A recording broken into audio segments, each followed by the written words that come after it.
Hi, and welcome to RedTrack Unlock overview videos. Today we'll talk about using your reports and specifically campaign lists.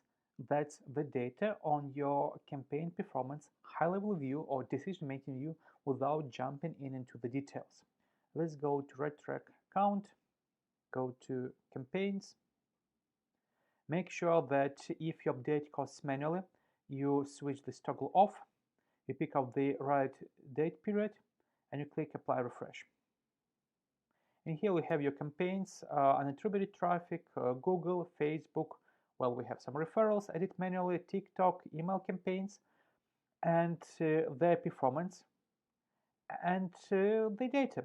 So you can see at a glance if you want to have different fields, like you don't want to have the number of landing page views and content views in here. Let's go to columns, remove the columns that you don't want to see, or add to the columns that you want to see regarding purchase, for example, and click Save and Apply. The data has changed. Now it has the meaningful information that gives you the idea about your ad network's performance at a glance.